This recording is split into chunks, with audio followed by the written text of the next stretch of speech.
we've already started a few minutes late, and I'd like to spend most of our time basically discussing substantive issues.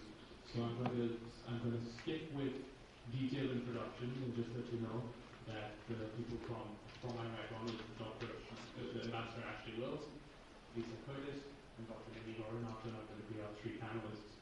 And we're going to start with brief opening comments, then move to a moderated discussion, and then after that, throw open the floor to questions and answers. So without further ado, we start with Dr. Can you hear me? Can you hear me now? Very good, yeah. I'm pleased to be here. I lived in Sri Lanka from 2000 to 2003. For the first year and 3 months or so, the war raged while I was in our embassy there in Colombo. And then something hopeful happened. A ceasefire was negotiated, and for about 18 months or 2 years, the fighting ended. I'm very proud that our embassy played a pivotal role in that ceasefire negotiation, although it was an invisible role intentionally. Our good friends the Norwegians took the lead publicly, and we supported them, and things worked out pretty well, although it was a tenuous ceasefire, and unhappily it broke down a few months after I left. I have not been back to Sri Lanka since I left in 2003, but I followed events pretty carefully through the internet and through conversations with Sri Lankan friends from the various ethnic groups and from the various cities in the country. I think there are some good things that have happened since the fighting ended. The first and most important is that the fighting ended, and I think people were tired of the war, and even many Tamils felt a sense of relief when the fighting ended. I have friends in the business community who tell me that the Sri Lankan economy is doing pretty well, all things sum, although debt levels are quite high, and much of that debt is to foreign donors, notably the Chinese. And one wonders whether that is a good thing for Sri Lanka's long-term economic well-being. But having said that, let me emphasize that I hear that things are going pretty well. But underneath that, there's a lot that is discouraging in Sri Lanka. The present Sri Lankan ambassador to this country likes to send out PR notices to encourage tourism, and the latest one, which showed up in my inbox a couple of days ago, said that when you as a tourist arrive in Sri Lanka, you'll be met by 21 million smiles. I don't think he's being literal, and I hope he's not being literal, because about 5 million or so Sri Lankans might be smiling, but it'll be a forced smile, and underneath the smile will be a great deal of worry about the trend of events in their country. And Sri Lanka is the country of not just the Sinhalese, but of the Tamils and the Muslims and the small Christian minority, and there are other small groups as well. We used to say, when I would give speeches, I used to say that there's no part of Sri Lanka that should be the preserve of one ethnicity, which usually had the effect of pissing off the Sinhalese, especially because they felt that really the whole island was theirs. In fact, one of the ugliest trends of all in Sri Lanka is this triumphalism of President Rajapaksa and his government. To be very blunt, Sri Lanka's democracy has been debased by President Rajapaksa. The media have been intimidated. The courts don't function as they should. NGOs, including quite revered NGOs, are harassed. A very alarming development is a kind of neo-colonial settlement of Sinhalese people in areas that, while, as I indicated earlier, there's no part of Sri Lanka, in my opinion, that should be the preserve of any one ethnicity. There is a tendency for Tamils, for example, to live in the north and the east of the country and in Colombo. And President Rajapaksa and his brothers have dispatched apparently quite a large number of Sinhalese people to live in areas that were traditionally Tamil, including places like Kilimanjaro and Mullaitivu, as well as the Jaffna Peninsula.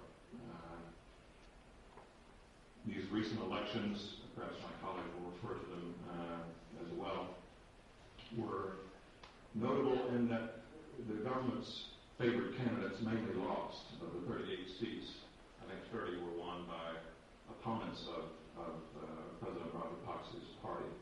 But one must keep in mind that the provincial councils in Sri Lanka are very weak. And that they won these seats really is a moral victory, not really a significant political one, although it's better than if the government's candidates had swept the elections. In addition to debasing democracy, President Rajapaksa has broken promises. The 13th Amendment, he said at one point, actually at several points, would be amended, strengthened, so that more power would be devolved to the provinces, particularly the north and the east. That hasn't happened. In fact, he's gone the other way. The provincial council, provincial government, provincial authority is actually weaker than it was when I lived there. There have been reports of sexual violence against Tamil women. There are still several senior LTTE leaders still in prisons in the south, and one doesn't know what has happened to these people. I try to resist characteristic American arrogance of telling other countries what to do. Something is going on right now, or this week in Sri Lanka, that is sad. The Commonwealth heads of government are meeting in Sri Lanka, and by agreeing to bring these heads of government to Sri Lanka, it's a great endorsement of the situation as President Rajapaksa promotes it. But it's a very sad indication of not paying attention to the ground situation in Sri Lanka, particularly as it regards human rights. Let me finish my remarks. I want to keep things brief here, and my colleagues talk. The Sri Lankan army won the war. President Rajapaksa has not won the peace. One of the most important things a victorious force should do is to be generous in its treatment of the defeated side, and that has not been the case in Sri Lanka. The French have a word, in some ways a false cognitive, lucidity. And it means in French, as it does in English, mental acuity, but it has a metaphorical meaning as well in French, and that is facing facts. And President Rajapaksa is not facing facts. Take it from someone who grew up in the American South in the 50s and 60s. You may know that that's the most advanced region in our country. People, as I was a kid, would talk about the Civil War as though it happened yesterday. That conflict was unresolved 100 years after the fact. The war is over in Sri Lanka, but the conflict is unresolved. And that fact needs to be faced, and something positive needs to happen to reverse this trend of events. Thank you very much, Ambassador. So, the Congressman is here. Would you like to say? come and give your comments now, or in between, or whichever? We'll do it in between. Go ahead. Don't interrupt. And we'll wait on the others to get here. Thank you. Thank you. Lisa, why don't you start?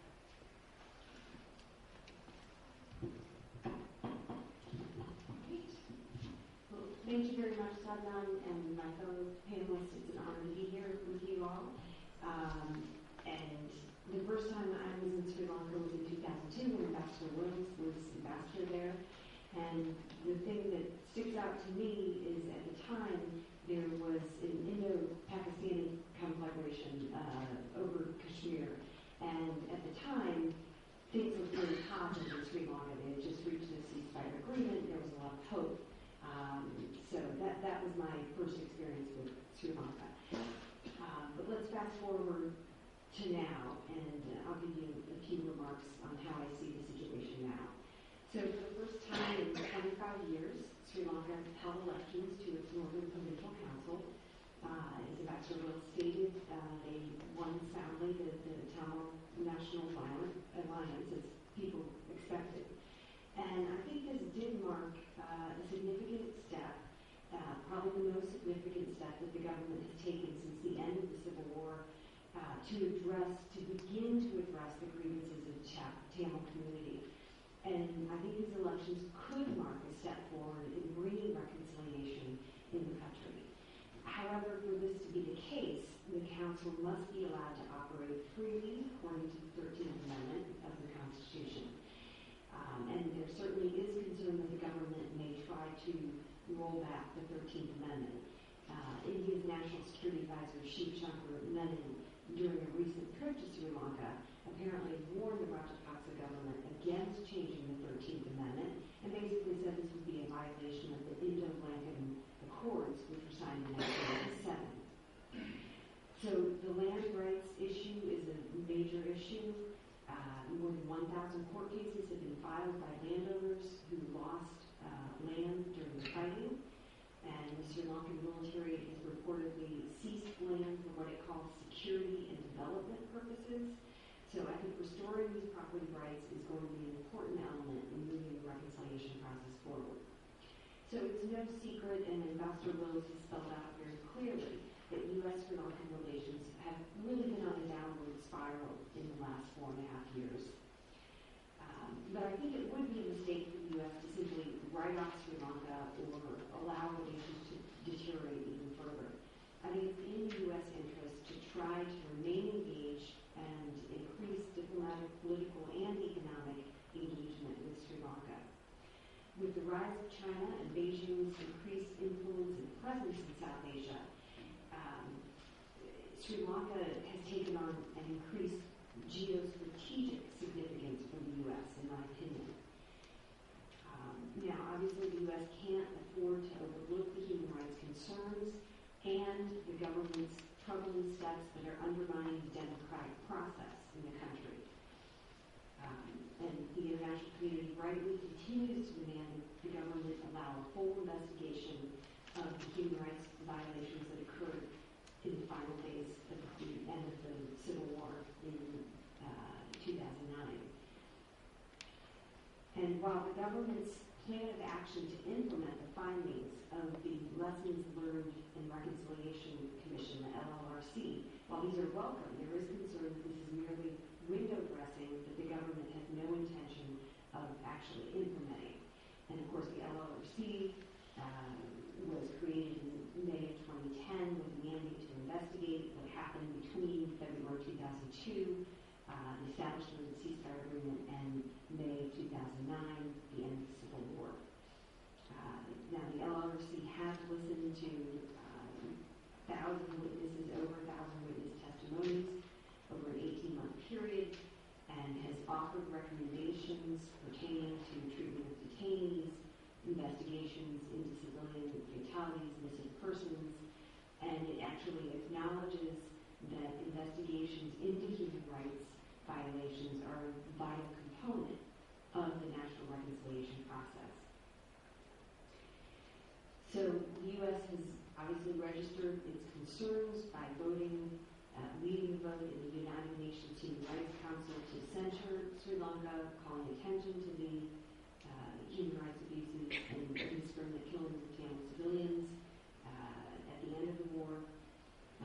The resolutions that have been raised have also brought to light reports of forced disappearances, torture, intimidation of journalists, and human rights activists. And in addition to these specific concerns, there is a general worry about the overall direction of democracy under the Rajapaksa, and concern that Rajapaksa, in its effort to capitalize on the government's victory against the LTTE and consolidate its power base, is weakening Sri Lanka's long-standing democratic institutions.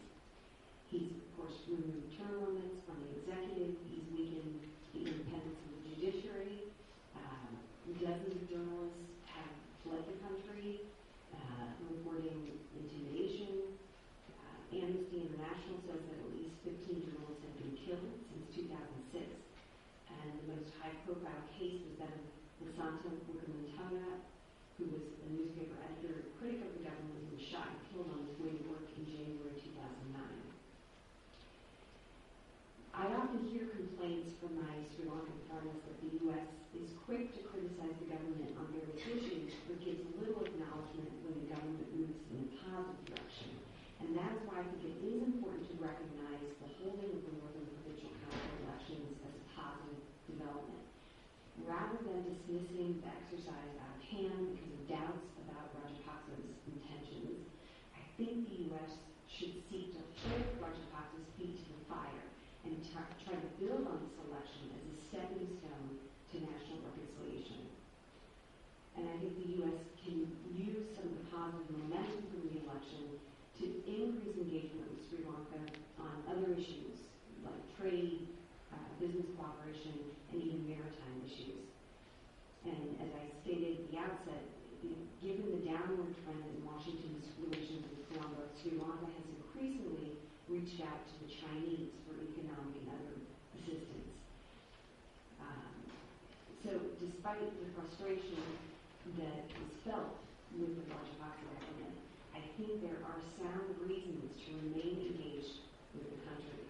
And as the UK Prime Minister David Cameron stated, for his reason for attending the Commonwealth Heads of Government conference on Friday, rather than boycotting it from his Canadian and Indian counterparts, he says his desire is this will give him an opportunity to shine a light on the human rights problems in the country. So just to end, I think the U.S. can use a combination of both carrots and sticks with Colombo in an effort to keep Sri Lanka on a democratic path and encourage it to pursue national reconciliation that will help prevent renewed conflict. Thank you. Thank you very much. So we had two overviews that are Ambassador Wills, who's Ambassador of Sri Lanka, and Lisa of the Heritage Foundation. And now Dr. Gauranath is going to give us a sense of what it's like on the ground over there, particularly from the perspective of the Tamil minority. Go ahead. Hi. I've spent about 10 years spending a lot of time in the Northeast in Sri Lanka, spending time in refugee camps with the population there as an academic researcher, as a human rights researcher for the International Crisis Group, and as a humanitarian worker actually developing programs. I want to be clear though that the comments here are my own and not affiliated with anybody else. So I'm really going to focus specifically on one of the biggest concerns in Sri Lanka today, which is militarization and the very high levels of militarization and the impact that this has on women. I think we hear a lot about the human rights abuses and challenges in Sri Lanka, but we don't really talk about the lived experience with that, what it looks like on the ground. So militarization usually looks to us as a means to an end. It was the way to end the war. We don't look at it as a calculated institutional practice, which can actually deepen the impact of repressive policies. The way that, I look at it, particularly in terms of women, is its ability to impact politics and social relations. It's not just a way to end the war, it has actually become entrenched as a part of society now. So in a recent survey that was done in the Northeast, they found that over 1/3 of the land occupied by Tamils was occupied by the defense forces. Out of 26 interviews done with members of civil society in the past 2 years, 20 said that militarization is the biggest problem facing the Tamil people today. So militarization is essentially the deepest intrusion of the state into private spaces. And when you're talking about those private spaces in Sri Lanka, those are the spaces most often occupied by women. Recently this year, Jeff and I met an activist who said, yeah, everyone says militarization has decreased. It's not true. They have so many people paid to work for them now, they just don't need as many soldiers on the street. So even if we're not recognizing it, it still is there, it still is entrenched. So a lot of the focus, particularly on women post-war, has been on their socioeconomic recovery, on issues like mental health, which are all critical. But I think when you're looking at militarization, it gives you a more nuanced insight into the sustainability of the current peace if you look at the political impact that it has on women in particular. In terms of the position of Tamil women right now, I'm going to address 5 specific concerns that are facing women today in the North and East. The first is prostitution. If you're in Kilinochchi after 6 o'clock, it turns into a completely different place. Prostitution is happening everywhere at that time.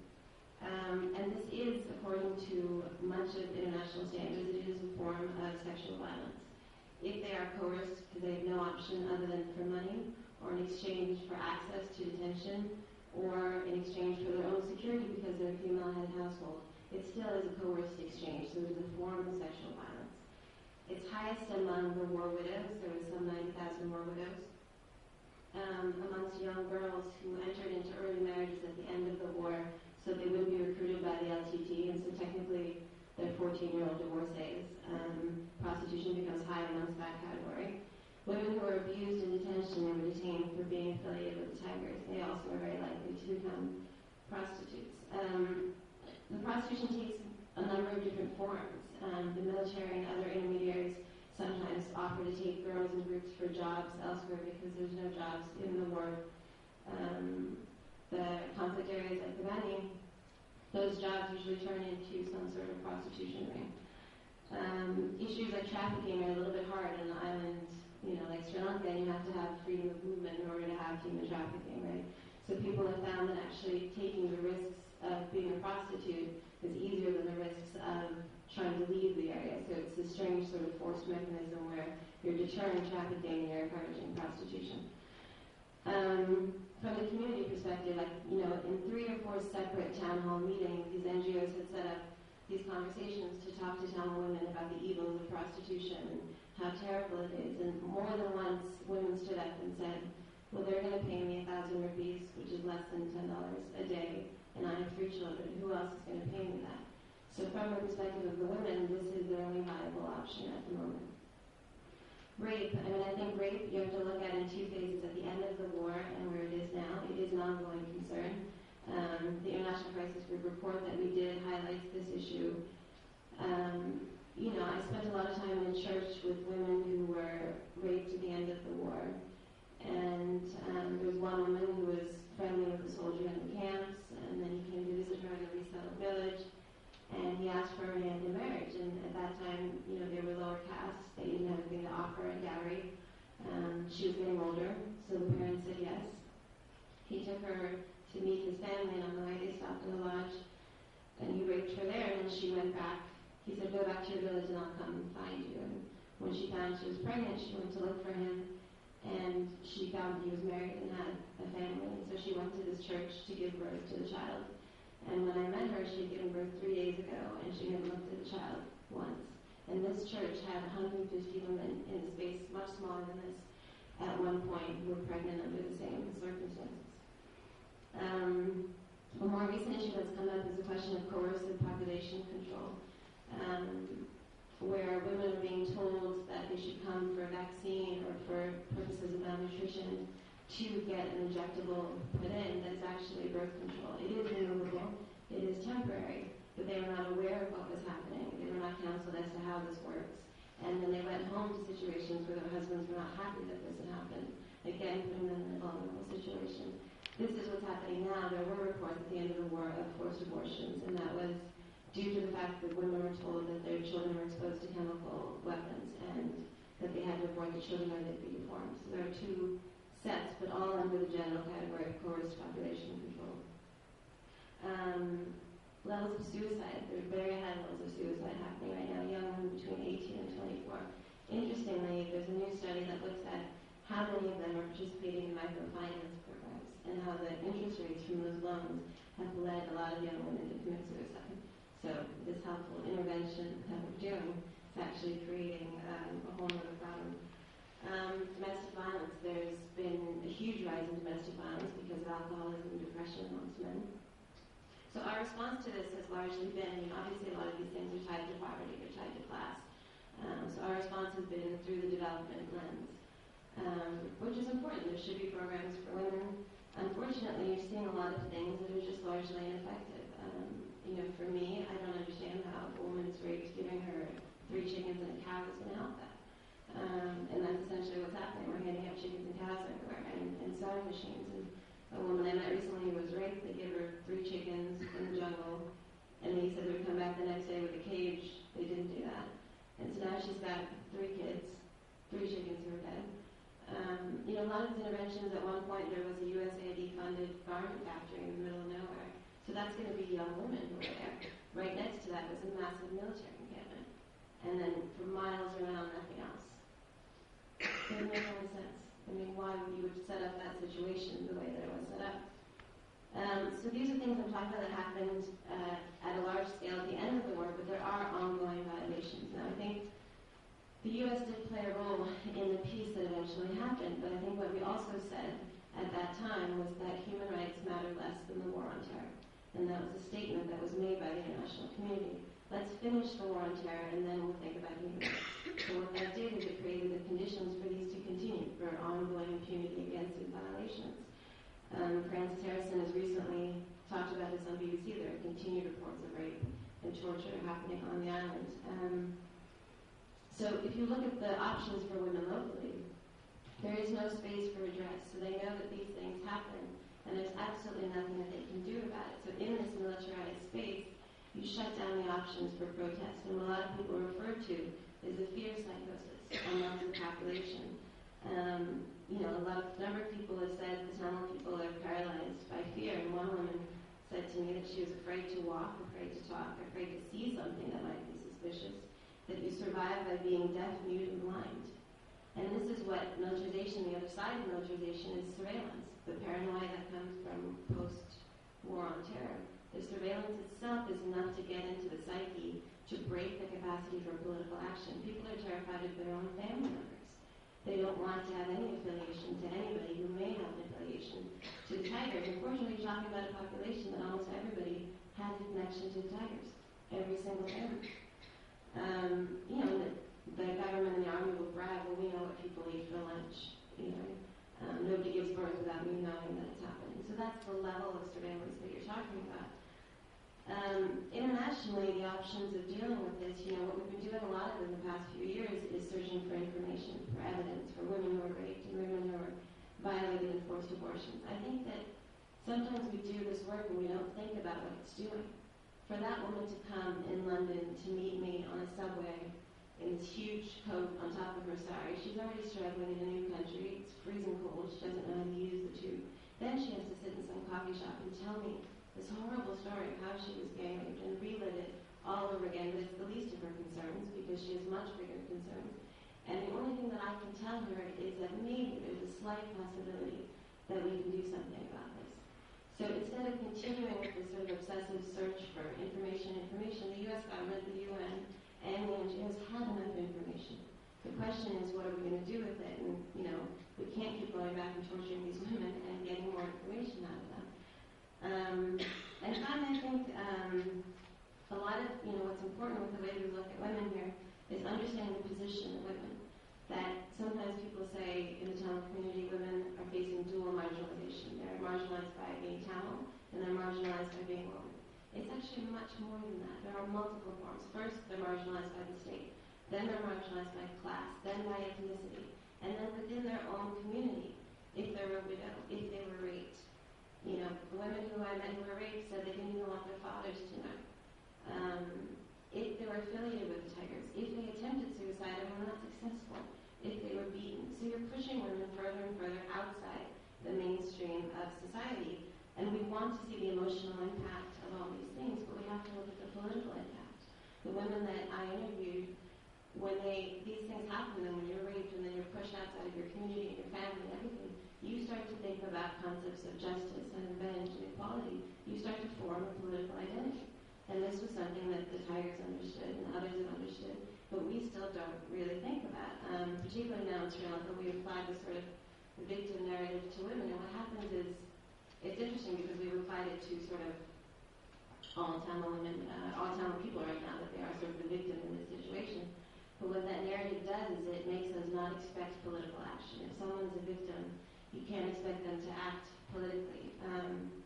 And so when we're thinking about the resurgence of violence, a lot of the evidence I found in my research was that women joined the Tigers for a number of reasons, but among them were these experiences with state repression.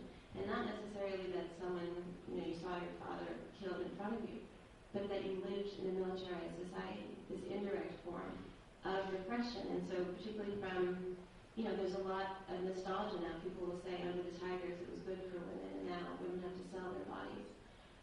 A lot of, particularly U.S. policy, we have to look at some of our counterterrorism measures, things in the Patriot Act. The fact that U.S. NGOs are not allowed to work in terrorist-controlled territories.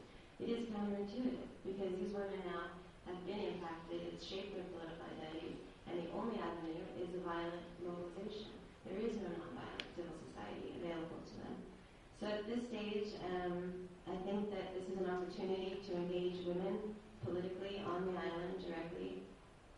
At the end of the war, I met a woman in the camps, and she was telling her story about what had happened, and then she said she didn't know that the war was over. And, you can be a human rights worker and you hear a lot of really horrible stuff, but there's some moments that strike you as really inhumane. That this fact that she didn't know that the war was over. And it sort of signified this disengagement of the Tamil people from any sort of mainstream political life. They have no idea what's happening in their own society. And so as a parallel process to accountability, I think we can develop a political space on the island, and this requires recognizing the agency of average civilians who are there, and not to include women in the political process, but they have to be central to articulating the broader grievances of the Tamil people. Thank you very much. As most of you here know, the reason we're having this panel discussion here today is that it marks the launch of the Congressional Caucus on Ethnic and Religious Freedom in Sri Lanka, and we're very fortunate to have the two co-chairs of that caucus right here with us. And so may I first invite Representative Nelson to make a few remarks.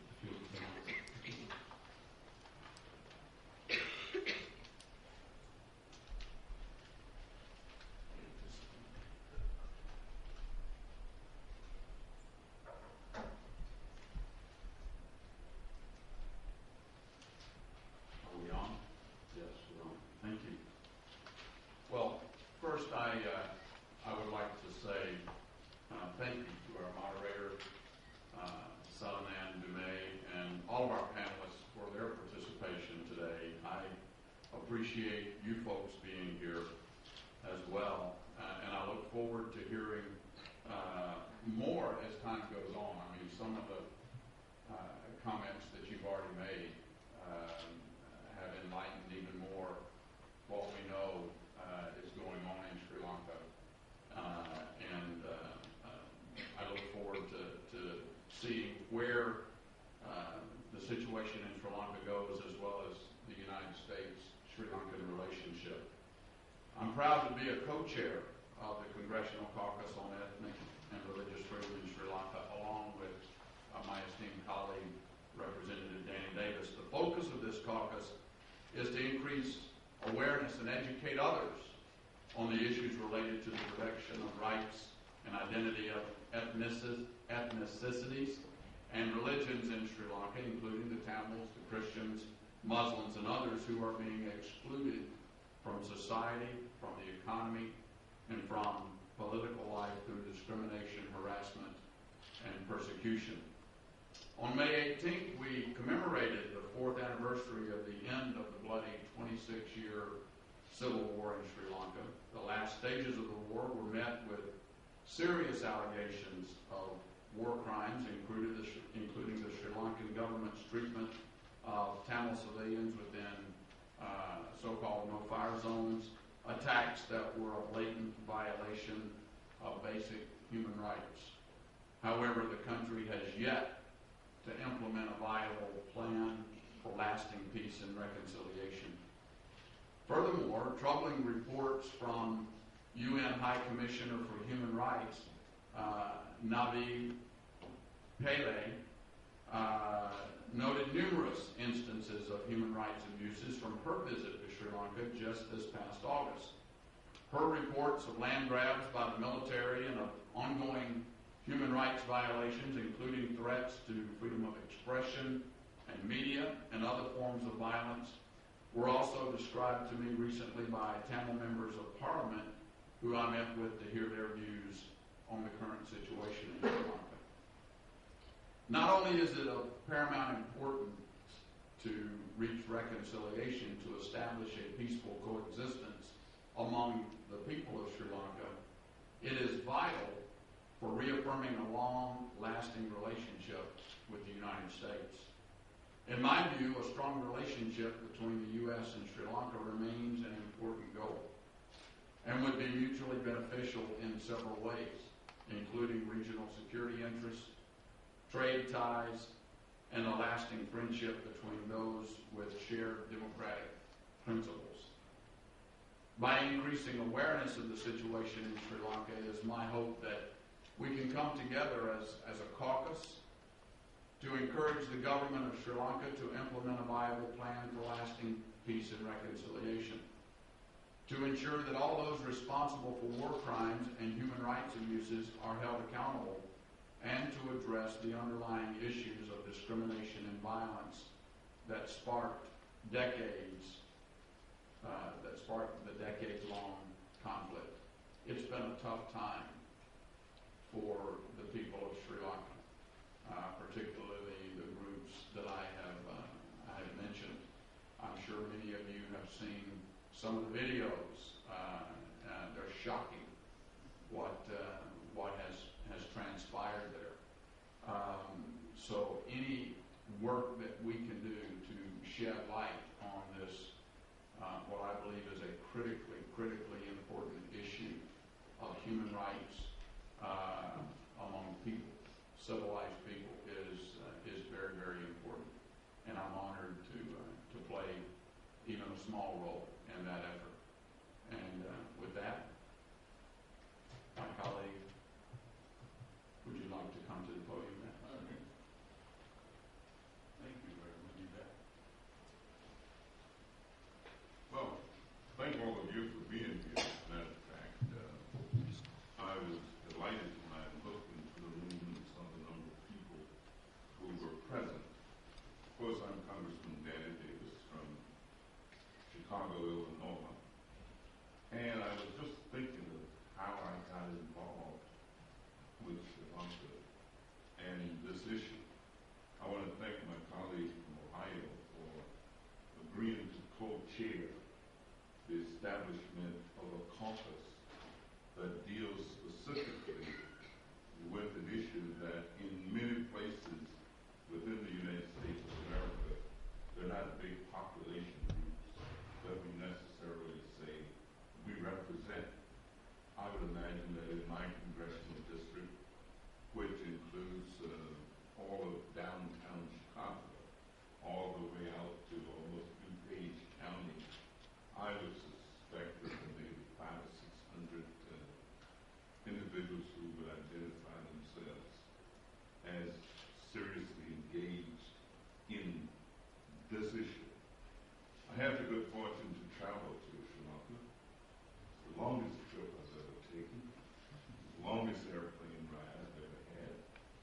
And I was intrigued during the time that I was there.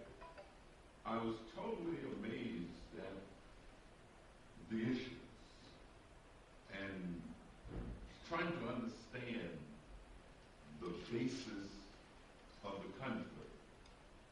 And it's not easy unless you've got a historical perspective and kind of understand it. It's not like what happened in this country where necessarily people were different colors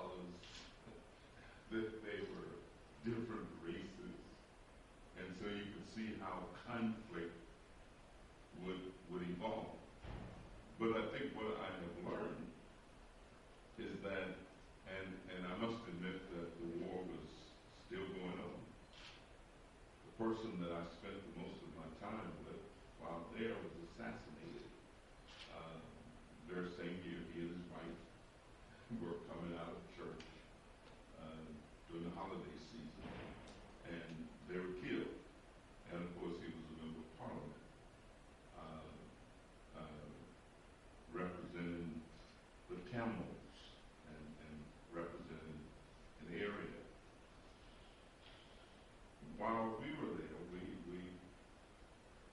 were heavily guarded, which was also something new for me, even though I come from Chicago. But you know, there were soldiers in front of us, and there were soldiers behind us, and we traveled across the country in a van.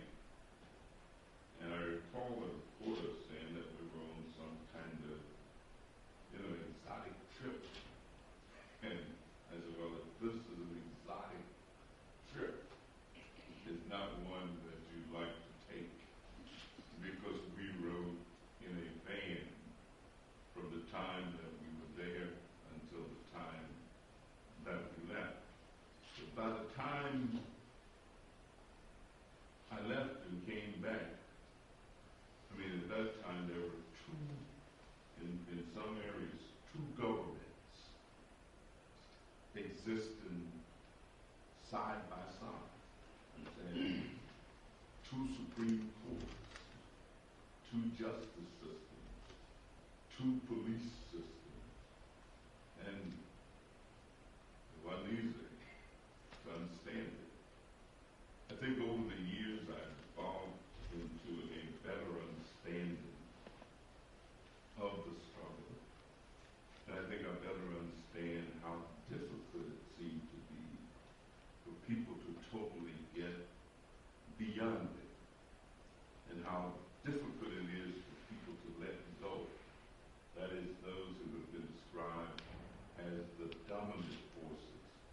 It's kind of like in the United States, where there are people still fighting the Civil War. I mean, even though Lincoln signed the proclamation a good while ago, some of the feelings that existed that generated it are still present. And so I agree with my colleague that the best thing I think we can do is really provide an opportunity for people to become more enlightened, more educated. As a matter of fact, I remember having dinner with the ambassador, and I was amazed. He just lit into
people who have hope that their country will become the country like the philosopher Caucus suggested. And he said that I love my country, but I also love justice. I love my country, but I love peace. I love my country, but I love equal opportunity, equal treatment, and equal protection under the law. And so I think our campus, our experts who know what is going on, for sharing with us. And I think all of you who come, and it is my hope that if we can help the country itself become more enlightened, if we can help create a level of peaceful coexistence with an understanding that peace is indeed possible, then I think all of our efforts will have been worthwhile. And I thank all of you for being here. For all the round of applause for both of us.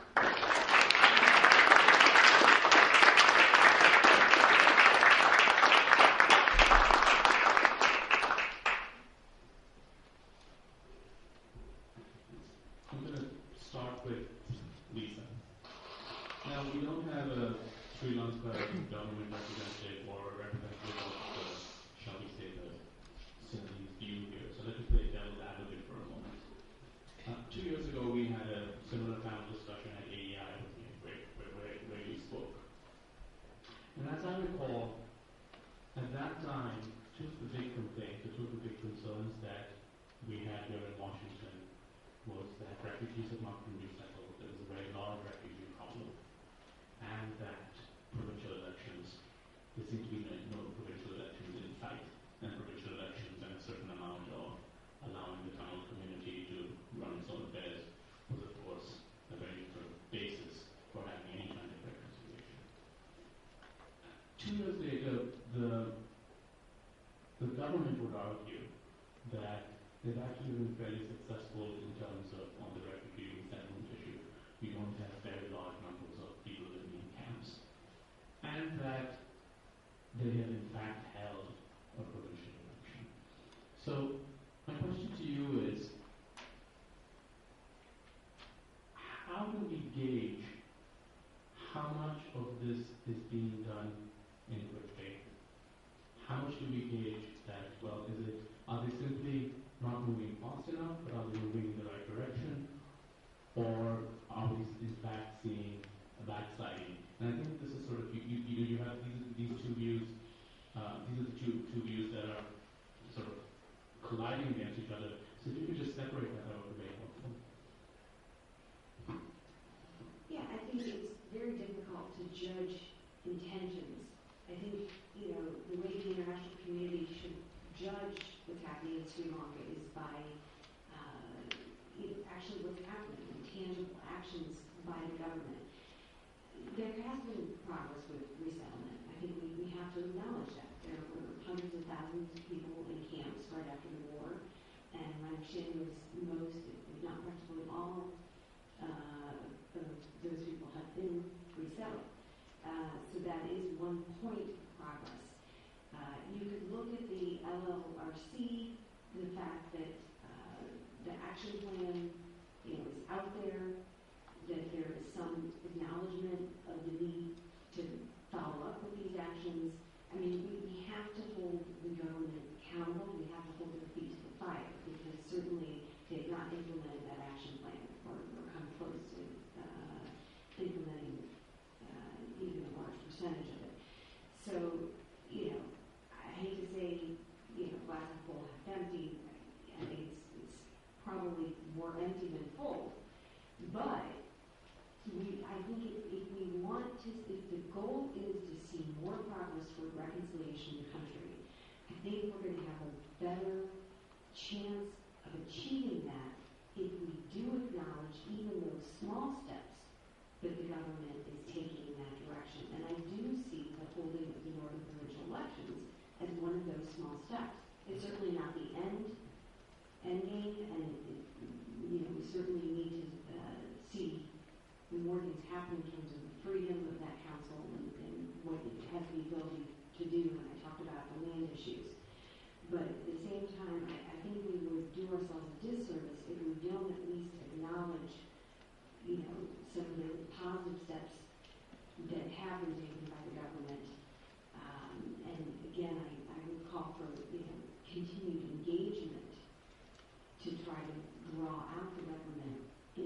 direction we would like to see them go. Pastor, I have a question for you. It seems to me that part of the problem is that we don't have a very robust set of policy tools here. We have Rajapaksa who is extremely popular by all accounts. He's one big majority. His family is in various positions of power. And he seems to have the genuine backing of a good percentage of his countrymen for what we described as triumphalism. We also have the fact that he has been very adept at playing the so-called China card, not just in the United States, but also with India. This sort of sense that he has options, and that if you push him too hard, you might be pushing Sri Lanka away. And so this is this sort of this balancing going on. So when you look at this and you sort of, let's just say hypothetically we can all agree in this room that we know what a just outcome would look like. What are the tools we have to get there? You said it yourself, we don't have very many.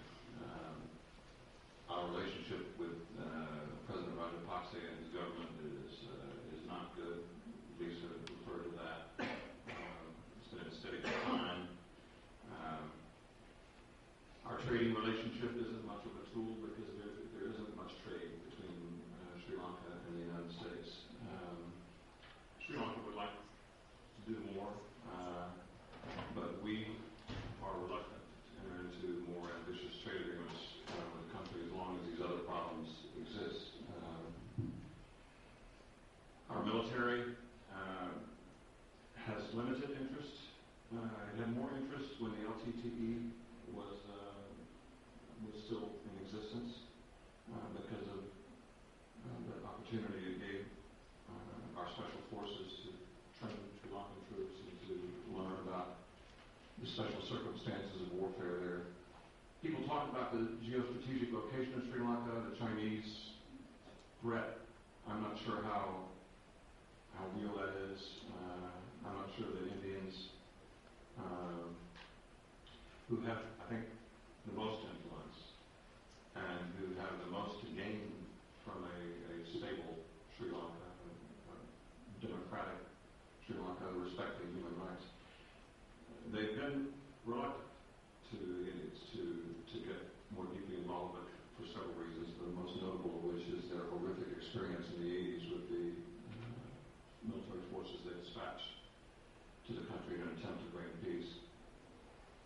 So I think the U.S. policy right now is inert, and to the extent there is any possibility of movement, it exists in the relationship between India and Sri Lanka. If we can involve India more positively, I think that would be a good thing. And I think the Indians would like to play a bigger role once their own political situation is clarified in this upcoming election. Dr. Raghunath, that's sort of a segue to the next question. Because on the face of it, if you sort of look at it, there's broad international consensus that Sri Lanka needs to do more on human rights. And the United States, of course, have both voted against Sri Lanka in the UN.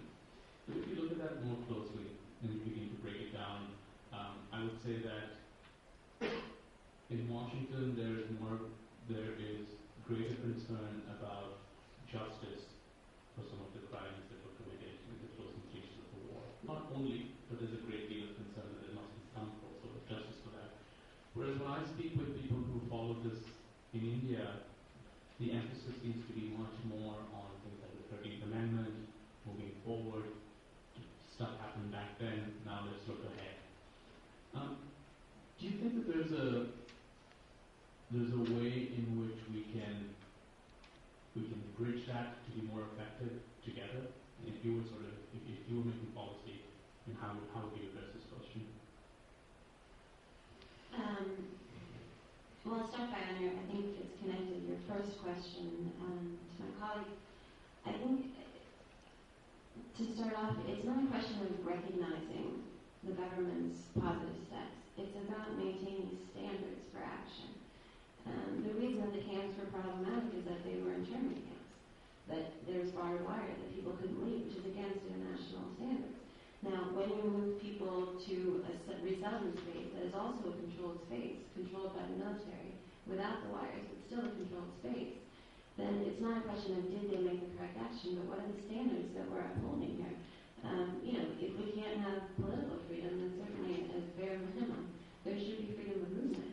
So, on that question of how we recognize their activities, it's about what we're saying, not just about Sri Lanka, but in every other case around the world. We're saying that it's adequate for someone to move a population from a barbed wire internment camp to essentially an open prison where they still can't move freely.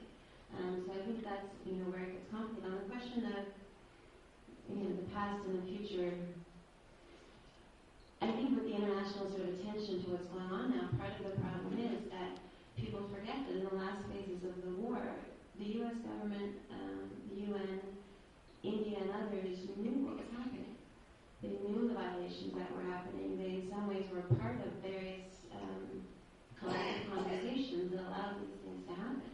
So I think that, it requires an internal look also at the actions by the major parties who were involved at that stage. It wasn't just the government and the Tigers who were part of this. We were aware of the violations being committed. And the other issue is, the sort of international concept of justice being imposed. The accountability process is important, but if you talk to people on the ground, what does justice mean for them? Maybe it's not at this moment a war crimes settlement, even though they do see it as having been war crimes. Maybe it's just getting a list of who is dead, detained, and missing. Just getting the sense of whether the person that you love is alive or dead, or detained. That to them is justice at this moment, So you have to deal with this. I think the questions of the 13th Amendment and moving forward, you cannot ignore that what happened between 2008 and 2009 left this sort of massive dent on the town psyche. It sort of reinforced historical concepts of oppression and marginalization, and in a basic psychological sense, they're not able to move past that. They're still living this trauma out every day now. So the two are necessarily connected, but unfortunately what happens is if you incorporate what happened in 2008, 2009, you're going to get an extreme version of a political solution, because what makes sense to most people who experience that kind of repression is to live in a separate space. I mean, that is what makes sense, right? So if you tie them together at an international level, that gets very difficult because the international community is not going to support a separation. It is a space right now where we're moving towards supporting nation states. I mean, separatism is not something that is on the table. So when you bring them together, it does get a bit complicated, but I think we can't forget the impact that those years had on the town community. Thank you. I'm going to open this up to questions, and I have a couple of requests. And the first one, particularly as a veteran of Sri Lanka answers, that please ask a question, and please try not to have those sort of long opening comments. Secondly, if you can identify yourself. We have very limited time, and what I'd like to do is get to as many questions as possible. So we should start with any questions? Okay. The lady in the front row. Hi, good afternoon. My name is Patrice Howard. I work for Social Impact, and we're currently doing an evaluation of the CI initiative in Jaffna in Sri Lanka. So I just wanted to ask the panel and also Director Olmos, who is sort of spearheading this caucus, given that sort of the Office of Transition Initiative is facilitating their project in Jaffna at the end of the year. USAID Transition is celebrating outside of sort of country office. I'm sort of interested in what you all think would be sort of productive coming out of the caucus, and then also in terms of completing the evaluation of OCI initiative, our sense on the ground is that OCI sort of opens up the space more to other NGOs, and they're the only sort of office of working on human rights as well as land, as well as infrastructure development issues. So I'm concerned about how on the ground if there's if any of you have sort of any feedback on what's happening on the ground about the fears about OCI sort of downside and then USAID downside. And I know that there's supposed to be continuing programming that will focus on youth and women, but I thank you, Dr. Bloom, for your comments about including gender inclusion. I don't think that's something that we have to take into account in the evaluation. So if you could just speak on those two points. Come from you.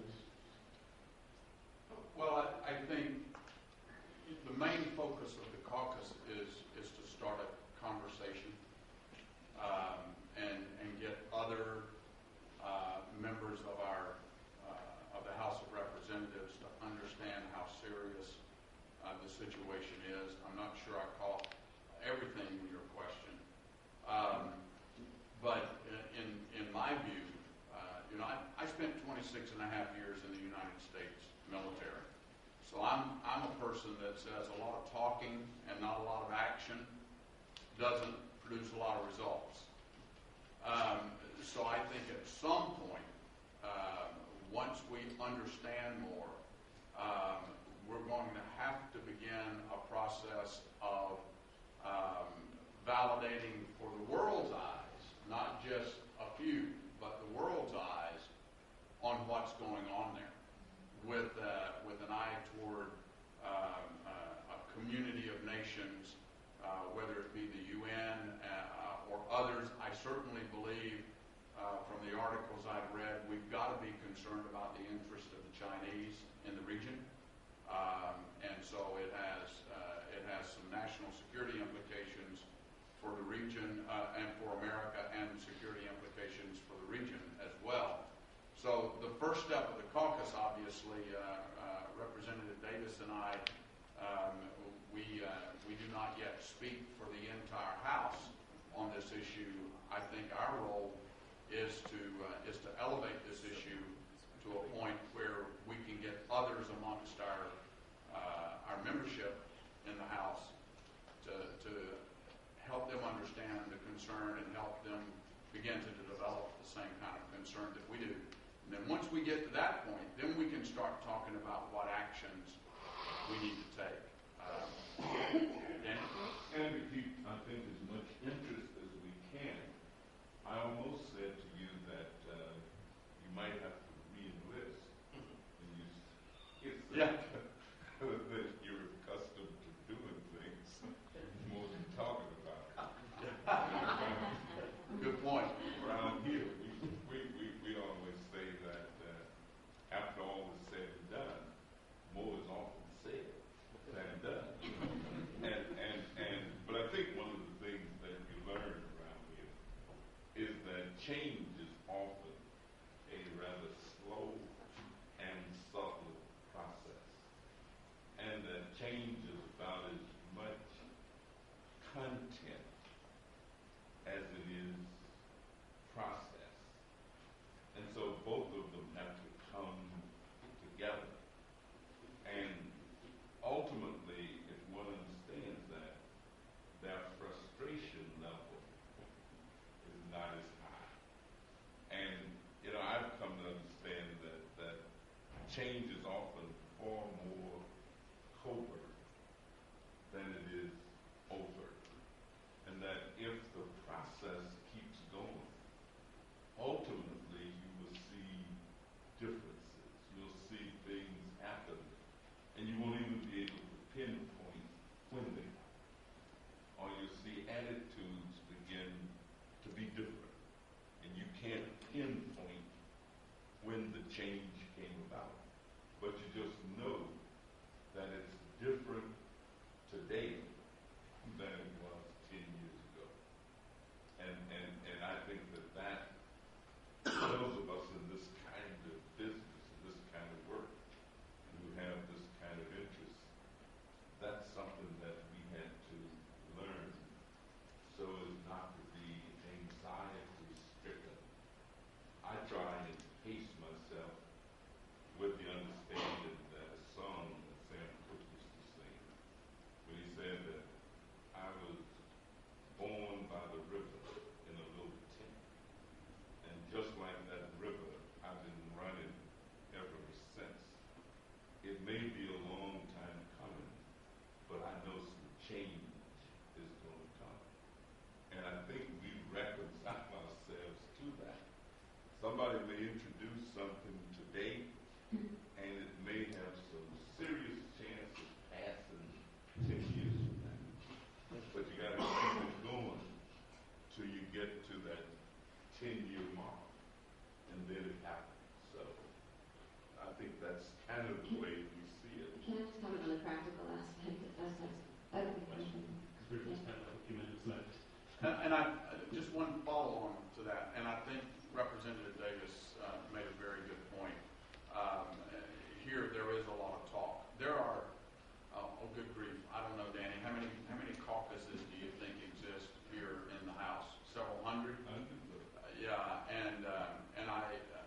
here, this is my third year, my second term. You know how many caucus meetings I've been to, and I belong to dozens of caucuses. This is like my third caucus meeting. Now, I will tell you this much. Now, this is putting a lot of pressure on Representative Davis and me. This is the first caucus that I have co-chaired.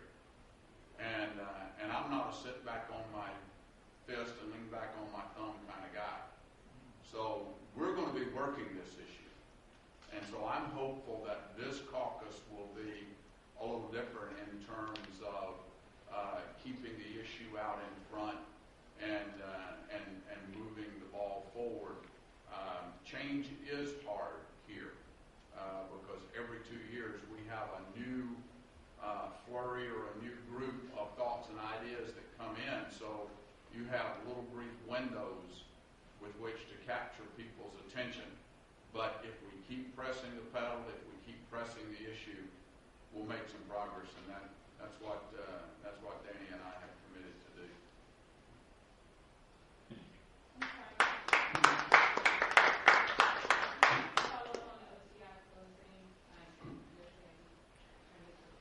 Can we do this, anyone want to take a stab at it very quickly? It's just,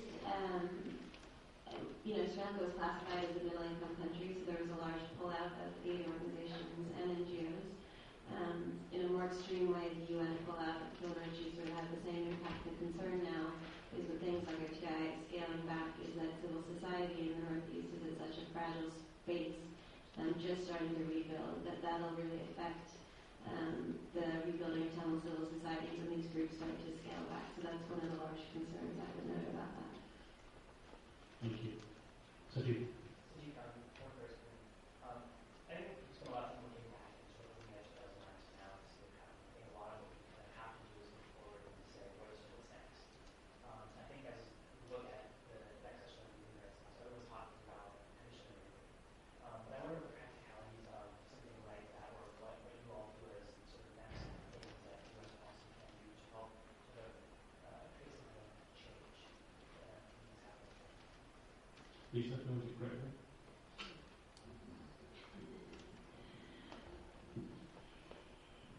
Yeah, I think that we do have to think beyond just the Human Rights Commission Center. I mean, because there are times that, you just wonder how much of an impact is it going to have. We have to think of different ways. I think the way the Commonwealth Heads of Government Conference was handled has been very interesting. I think there has been a lot of attention, who's going to attend, who's not, and it's brought a lot of attention to the issues. And I think David Cameron, in some ways, had a good point when he said, well, I'm going to go and I'm going to bring the cameras with me and I'm going to shine a spotlight on what's happening here.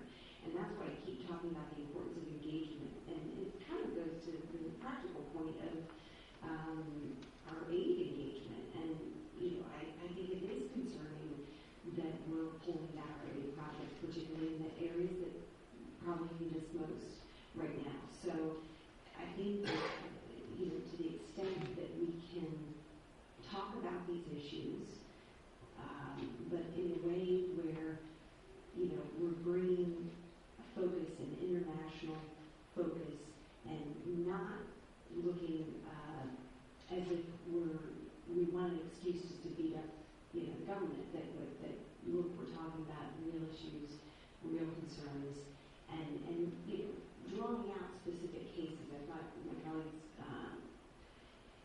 stories of individuals is very helpful, because too often we talk about generalities, but to the extent that you can bring out the stories of individuals who are being affected by the ground situation, I think that is when you're going to be able to see more change. So I don't think I've given you any specific recommendations, but I just one point I did want to make when we were talking about the U.S. interest and this question of China and what are some of the geostrategic interests we have in the country.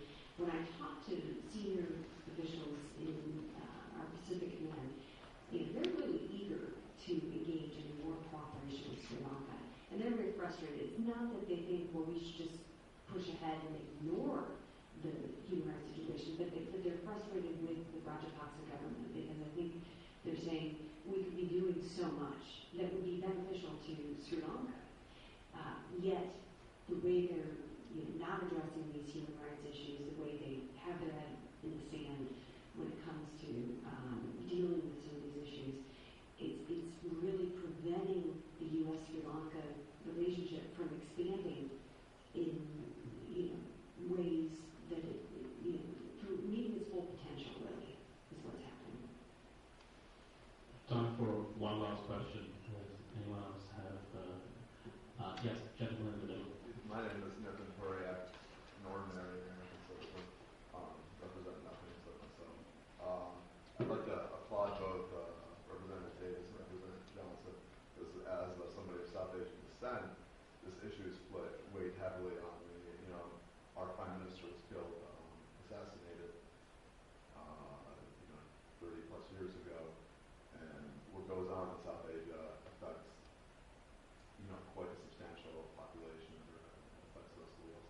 Is there any room for Congress, and this represents, people make allusions to orphanages being attacked, barbed wire, internment camps? I mean, I don't know these things. These aren't in the popular press. Is there any room for the congressmen to help bring these issues to light in some sort of Truth and Reconciliation Commission or hearing here on Congress? And the reason I say that is it doesn't sound like the Sri Lankan government would be open to this. So the question for Dr. Gardenhoff and then Dr. Simon. Well, I think we call this the art of the possible, that anything is possible. We also try and say that leadership is the ability to get other people to do what you want them to do, but because they want to do it. And that's where education plays such a heavy role.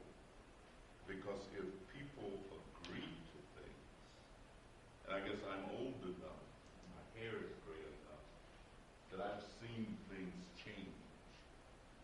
And so my faith is generally positive and optimistic. I've been engaged with something earlier today that we started about 10 years ago.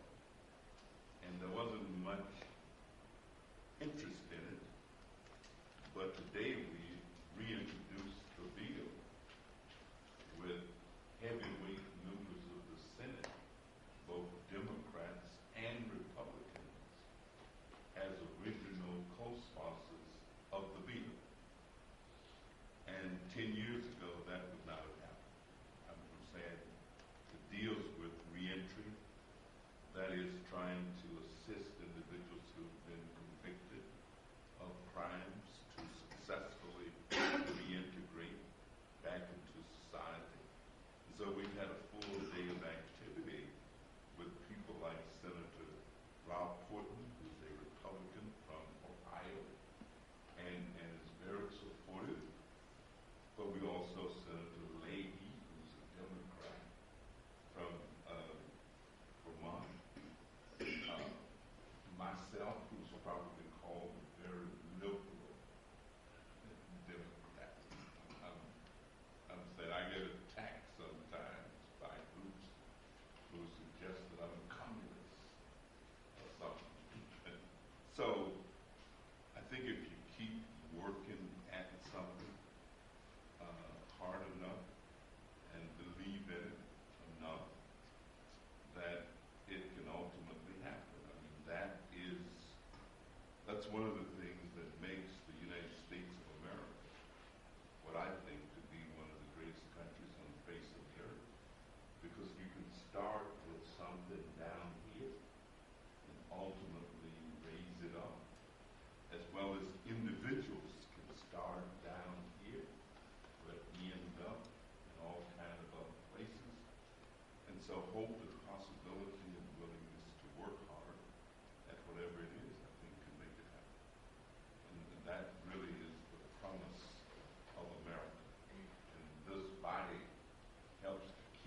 I mean, there are lots of things that we disagree on. But I can tell you that it's not like the media portrays it to be. There's a lot more work across the aisle on important issues than the American people really know about. It's not because we're trying to keep it a secret. It's just because, there may be elements of the media here, so this is not meant to be disparaging to any media outlet, but as long as the media can keep us fighting amongst ourselves here, they've got something to talk about on the nightly news. So they don't like to talk about when we come together and solve problems. And so the way I would envision this to go, Representative Davis and I, we're starting a conversation between the two of us and between our staffs.